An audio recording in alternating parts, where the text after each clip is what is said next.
तो गाइस एक बार यहाँ पर देख लीजिए, यहाँ पर हम देखेंगे इकोनॉमिक्स का जो आपका पूरा पेपर है उसका full solution. Hello everyone, I am सुगम, वेलकम बैक। तो कैसे हो आप सब? आई होप आप सब अच्छे होंगे। स्वागत है आप सभी का आपके अपने एसपी स्टडी यूट्यूब चैनल पर। तो गाइस यहाँ पर आज हम क्या देखेंगे, यहाँ पर आज हम देखने वाले हैं अर्थशास्त्र का आपके पेपर का full solution, objective question, subjective question, यानी पूरे पेपर का सॉल्यूशन यहाँ पर देखेंगे। बस वीडियो आपको गाइस ये एंड तक देखना है, वीडियो को आप बिल्कुल भी स्किप ना करें। अगर इस बार के बोर्ड एग्जाम में इकोनॉमिक्स में आप फुल मार्क्स लाना चाहते हो, ठीक है गाइस, तो अगर आप भी इस बार क्लास 12th में हो और इस बार का बोर्ड एग्जाम देने वाले हो तो ये वीडियो आपके लिए बहुत ही हेल्पफुल होगा, ठीक है। तो पहले गाइस यहाँ पर हम बात करेंगे कि जो आपके विकल्प दिए जाते हैं तो पूरी बुक से कौन से ऐसे आपके इम्पोर्टेंट विकल्प हैं जो इस बार के बोर्ड एग्जाम के लिए इम्पोर्टेंट हैं, ठीक है। उसके बाद यहाँ पर हम देखेंगे जो आपके अतला उत्तरीय प्रश्न है वो कौन कौन से इम्पोर्टेंट है, यानी पूरा पेपर आपको यहाँ पर मिलेगा। बस वीडियो आपको एंड तक देखना है, बिल्कुल भी बीच में वीडियो को आप स्किप ना करें। अब चलिए गाइस यहाँ पर स्टार्ट करते हैं। तो पहला प्रश्न आप देख सकते हो, यहाँ पर दिया गया है कि उपभोक्ता का उद्देश्य अपने को अधिकतम करना है। अपने को अधिकतम कैसा करना है? संतुष्टि। आपको वहाँ पर मिलेंगे 4 ऑप्शन, ठीक है। जो राइट ऑप्शन है वही वहाँ पर आपको लिखना है। तो यहाँ पर गाइस जो राइट ऑप्शन है वही लिखा है, ठीक है। तो उपभोक्ता का उद्देश्य अपने को अधिकतम करना है। अपने को क्या अधिकतम करना है? संतुष्टि, ठीक है। इसी के साथ एक क्वेश्चन गाइस यहाँ पर और लिख लीजिए, यानी पूरी बुक से जो आपके मोस्ट इम्पोर्टेंट हैं वो क्वेश्चन, सारे ही क्वेश्चन आपको बताए जाएंगे। अगर इस वीडियो को आप पूरा देख रहे हो तो ये वीडियो आपके लिए बहुत ही हेल्पफुल होगा। यहाँ पर पूरी बुक से कौन कौन से मोस्ट इम्पोर्टेंट क्वेश्चन है, सारे क्वेश्चन साथ आंसर भी आपको मिलेगा। तो वीडियो बस आप एंड तक देखिए। पहला प्रश्न यहाँ पर देख लिया, सेकंड क्वेश्चन एक नोट भी कर लीजिए साथ ही साथ। क्वेश्चन है कि राष्ट्रीय आय के बढ़ने का अनुमान लगाया जाता है उत्पादन के बढ़ने से, रोजगार के बढ़ने से, निर्यात के बढ़ने से या फिर उपभोग के बढ़ने से। इस तरह से आपको ऑप्शन मिलेंगे। तो आपको ध्यान रखना है कि राष्ट्रीय आय के बढ़ने का अनुमान उत्पादन के बढ़ने से लगाया जाता है। ऑप्शन मिलेंगे रोजगार के बढ़ने से, निर्यात के बढ़ने से, उपभोग के बढ़ने से। आपको ध्यान रखना है कि उत्पादन के बढ़ने से राष्ट्रीय आय के बढ़ने का अनुमान लगाया जाता है। इस क्वेश्चन का आंसर आप खुद से भी गाइस यहाँ पर खुद से भी आप सही मार्क कर सकते थे, क्योंकि जो राष्ट्र की आय है, राष्ट्र की आय के बढ़ने का अनुमान किससे लगाएंगे? उत्पादन के बढ़ने से, ठीक है। तो यहाँ पर राइट ऑप्शन कौन सा हो जाएगा? ए नंबर पर। अब चलिए यहाँ पर देख लेते हैं कि सेकंड क्वेश्चन आप कौन सा तैयार करोगे। तो चलिए यहाँ पर आपका सेकंड क्वेश्चन क्या दिया गया है देख लीजिए कि निम्नलिखित में से एक टिकाऊ वस्तु उपभोक्ता वस्तु नहीं है। तो टिकाऊ वस्तु उपभोक्ता वस्तु कौन सी नहीं है? यहाँ पर ऑप्शन है भोजन। तो हम सबको पता है कि भोजन एक टिकाऊ वस्तु उपभोक्ता वस्तु नहीं है, ठीक है। भोजन को आप 4, 5, 6, 7 दिन तक नहीं रख सकते हो। तो यही पूछा गया था निम्नलिखित में से एक टिकाऊ वस्तु उपभोक्ता वस्तु नहीं है, वो हो जाएगा भोजन। इसको भी आप खुद से वहाँ पर मार्क करके लगा सकते थे। अगला क्वेश्चन क्या है, चलिए उसको देख लेते हैं। अगला क्वेश्चन यहाँ पर आप देख सकते हो, अगला क्वेश्चन आपका दिया गया है कि निम्नलिखित में से कौन सा पूर्ण प्रतियोगिता का लक्षण नहीं है? पूर्ण प्रतियोगिता का लक्षण नहीं है। तो वहाँ पर आपको दिए जाएंगे 4 ऑप्शन, तो वो हो जाएगा कीमत विभेद। राइट ऑप्शन आपका यही होगा। इसी के साथ क्वेश्चन आपको यहाँ पर एक और नोट कर लेना है। क्वेश्चन है कि भारत में राष्ट्रीय आय का आकलन किसके द्वारा किया जाता है? मोस्ट इम्पोर्टेंट क्वेश्चन गाइस, ठीक है। तो भारत में राष्ट्रीय आय का आकलन किसके द्वारा किया जाता है? वित्त मंत्रालय द्वारा, भारतीय रिजर्व बैंक द्वारा। इसी तरह से यहाँ पर अगला ऑप्शन क्या दिया गया है उसको देख लीजिए।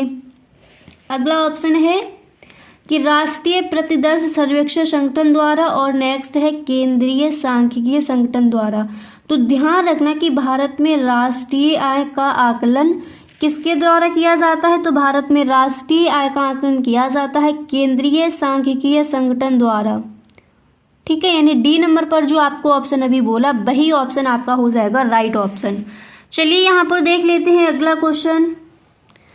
तो आप देख सकते हो अगला क्वेश्चन यहाँ पर दिया गया है कि एक देश में केंद्रीय बैंक होते हैं।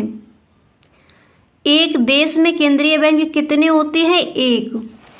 ठीक है। और अगला क्वेश्चन यहाँ पर क्या है कि ये तो मोस्ट इम्पोर्टेंट है, हर बार पूछ ही लिया जाता है कि चाय की कीमत में वृद्धि से चीनी की मांग में होगी। तो गाइस अगर चाय की कीमत में वृद्धि होगी तो चीनी की मांग में क्या हो जाएगी, कमी हो जाएगी। ठीक है। अगला क्वेश्चन है कि निम्नलिखित में से कौन सा प्रत्यक्ष कर है। तो प्रत्यक्ष कर क्या हो जाएगा, आयकर। आयकर एक ऐसा कर है, प्रत्यक्ष कर है। कुल संप्राप्त है, आपको कई सारे ऑप्शन दिए जाएंगे। ठीक है। तो यहाँ पर जो इस तरह का आपका ऑप्शन मिले वही ऑप्शन आपका हो जाएगा राइट ऑप्शन। अगला क्वेश्चन केंद्रीय बैंक की नीति कहलाती है। ये भी गाइस मोस्ट इम्पोर्टेंट है, कई बार पूछा गया है। ध्यान रखना कि केंद्रीय बैंक की नीति कहलाती है मौद्रिक नीति।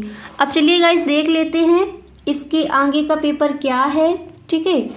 और आपको कौन कौन से क्वेश्चन तैयार करने हैं, ऑब्जेक्टिव सब्जेक्टिव सारे ही क्वेश्चन पर यहाँ पर हम डिस्कस करेंगे। तो चलिए गाइस आगे यहाँ पर देख लेते हैं। और गाइस अगर आपको ये वीडियो अच्छा लगे तो प्लीज़ आप इस वीडियो को एक लाइक कर दें और अपने सभी दोस्तों में एक बार वीडियो को आप शेयर ज़रूर करें। तो चलिए गाइस यहाँ पर देख लीजिए, क्वेश्चन है कि भारत में 100 के नोट का निर्गमन कौन करता है। तो भारत में 100 के नोट का निर्गमन कौन करता है, भारतीय रिजर्व बैंक। अगला क्वेश्चन यहाँ पर है कि करेंसी नोटों को निर्मित करने का अधिकार निम्नलिखित में से किस संस्था को है। तो करेंसी नोटों को निर्मित करने का अधिकार स्टेट बैंक ऑफ इंडिया को है। ठीक है। करेंसी नोटों को निर्मित करने का अधिकार निम्नलिखित में से किस संस्था को है। तो कई सारे बैंक आपको दे दिए जाएंगे, तो आपको इस पर मार्क करना है स्टेट बैंक ऑफ इंडिया। ठीक है। और भारत में 100 के नोट का निर्गमन कौन करता है, भारतीय रिजर्व बैंक। अब चलिए अतलग उत्तरीय प्रश्न यहाँ पर डिस्कस कर लेते हैं कौन कौन से आपको तैयार करने हैं। ठीक है। पूरा पेपर है तो पूरा पेपर ही देख कर जाइए। क्वेश्चन है कि अर्थव्यवस्था की परिभाषा दीजिए। आपको हेडिंग डाली है अर्थव्यवस्था की परिभाषा एंड गाइस से यहाँ पर देखिए आप लिखोगे कि अर्थव्यवस्था वह व्यवस्था है जिसके अंतर्गत एक क्षेत्र के लोग अपनी आजीविकाएं अर्जित करते हैं। अर्थ से तात्पर्य धन और व्यवस्था से व्यवस्था करना, अर्थात धन की व्यवस्था करना व उसका संचालन करना ही अर्थव्यवस्था कहलाता है। बहुत ही इजी डेफिनेशन है, एक या फिर दो बार आपको पढ़नी पड़ेगी, अच्छे से याद हो जाएगी। यहीं पर आप देख लीजिए, देखिए अर्थव्यवस्था क्या है, पूरा समझ लीजिए कि अर्थव्यवस्था वह व्यवस्था है जिसके अंतर्गत एक क्षेत्र के लोग अपनी आजीविकाएं अर्जित यानी इकट्ठा करते हैं।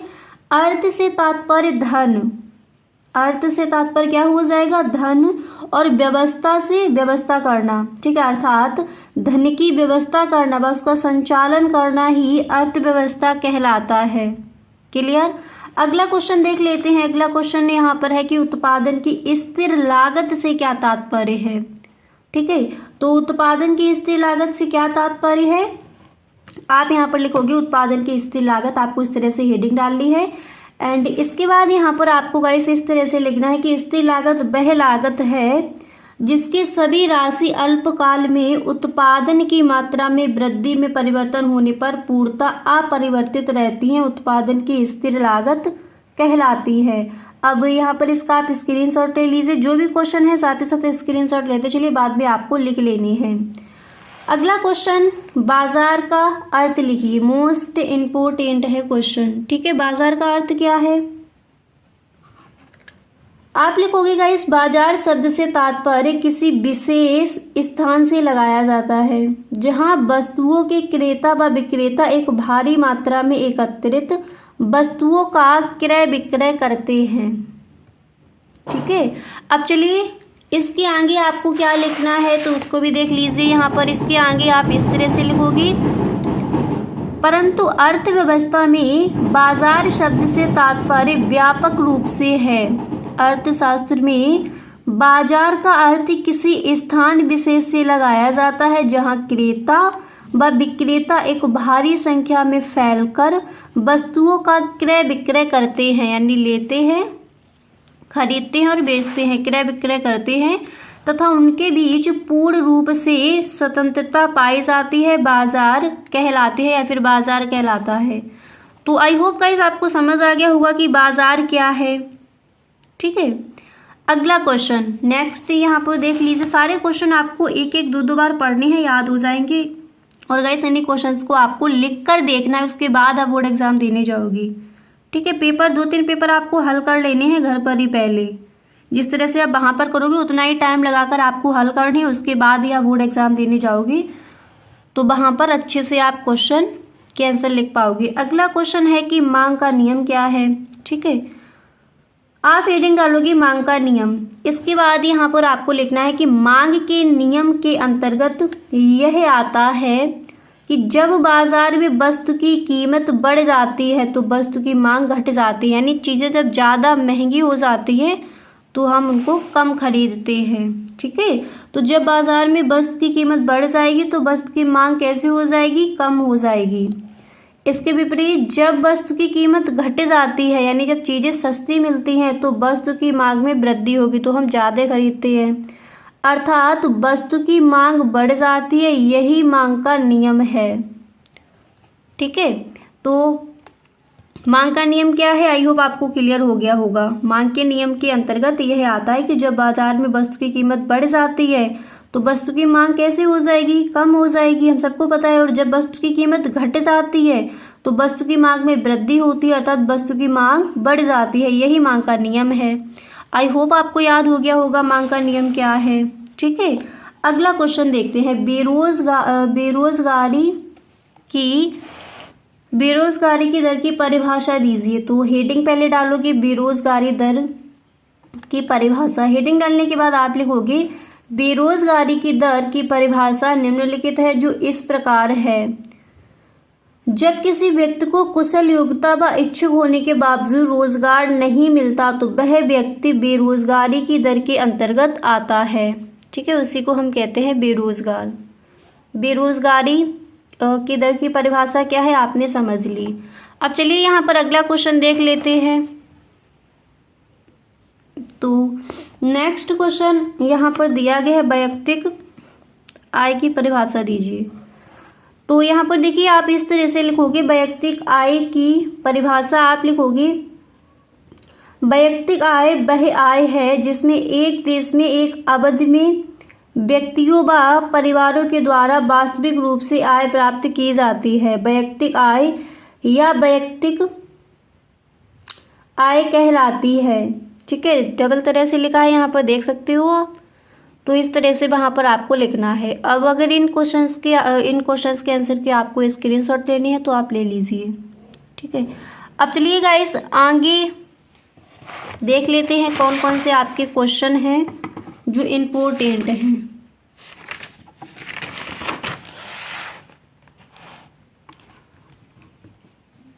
ठीक है, तो यहाँ पर गाइस देखिए उसका फार्मूला भी देख लीजिए कि वैयक्तिक आय बराबर कुल आय अपॉन कुल जनसंख्या। व्यावसायिक बैंक किसे कहते हैं, मोस्ट इम्पोर्टेंट।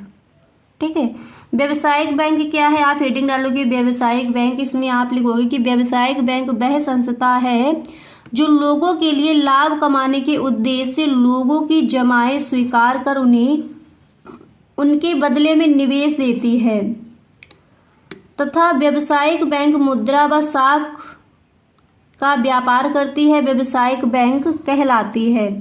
तो चलिए यहाँ पर देख लीजिए आपका क्वेश्चन क्या है और इसका आंसर वहाँ पर आपको किस तरह से लिखना है। अगला क्वेश्चन देख लेते हैं। अगला क्वेश्चन है कि खुली अर्थव्यवस्था से क्या तात्पर्य है। ठीक है, तो यहाँ पर देखिए गाइस पूरा ही पेपर है आपका। खुली अर्थव्यवस्था से क्या अभिप्राय है, तो आप हेडिंग डालोगे खुली अर्थव्यवस्था, इसमें आप लिखोगे खुली अर्थव्यवस्था से तात्पर्य उस व्यवस्था से है जहां एक देश का अन्य किसी दूसरे देश से आर्थिक संबंध पाया जाता है। उस देश से वे या कोई अन्य देश आयात भी कर सकता है और निर्यात भी, अर्थात खरीद भी सकता है और सामान उस देश में बेच भी सकता है। खुली अर्थव्यवस्था पाई जाती है। भारत देश की अर्थव्यवस्था खुली अर्थव्यवस्था है। ठीक है, तो यहाँ पर आप ये क्वेश्चन जो है इसको देख लीजिए। अगला क्वेश्चन क्या है उसको देख लेते हैं। तो लघु उत्तरीय प्रश्न, अतिलघु उत्तरीय प्रश्न सारे ही आपने देख लिए। अब यहाँ पर गाइस कुछ और भी आपके अतिलघु उत्तरीय प्रश्न जैसे इम्पोर्टेंट हैं, ठीक है, तो उनको भी आप नोट कर लीजिए ताकि अगर आप इस वीडियो को देख रहे हो तो पूरी ही तैयारी यहाँ पर आपकी अच्छे से हो जाए। तो चलिए गाइस, अतलग उत्तरीय प्रश्न में आप पहला प्रश्न नोट कर लीजिए इकोनॉमिक्स में कि पूंजी तथा स्टॉक में क्या अंतर है। इम्पोर्टेंट है क्वेश्चन। नेक्स्ट तैयार करेंगे कीमत रेखा किसे कहते हैं, लिख लीजिए आप। ठीक है, तो कीमत रेखा किसे कहते हैं, पूंजी तथा स्टॉक में क्या अंतर है। अगला क्वेश्चन आप तैयार करेंगे आयात व निर्यात क्या है। ठीक है, ये भी इम्पोर्टेंट है, कई बार पूछ लिया जाता है। आयात व निर्यात क्या है, सार्वजनिक वस्तु क्या है। ठीक है, अतलग उत्तरीय प्रश्न में। और समस्त अर्थशास्त्र की परिभाषा दीजिए। तो ये है आपके मोस्ट इम्पोर्टेंट। अब चलिए यहाँ पर देखते हैं लघु उत्तरीय प्रश्न। पहला प्रश्न है कि वस्तु की मांग में वृद्धि और मांग मात्रा में वृद्धि में भेद कीजिए। तो गाइस, अब जैसे ये अतलग उत्तरीय प्रश्न ऑब्जेक्टिव क्वेश्चन आपने देख लिए। अब यहाँ पर एक बार देख लीजिए लघु उत्तरीय प्रश्न एंड जो आपके गाइस विस्तृत उत्तरीय प्रश्न है वो हम देखेंगे नेक्स्ट वीडियो में। ठीक है, तो गाइस अगर चैनल को अभी तक सब्सक्राइब नहीं किया है तो प्लीज़ आप कर लीजिए और कमेंट बॉक्स में आप ज़रूर बताएं वीडियो आपको कैसा लगा। Okay, thank you so much.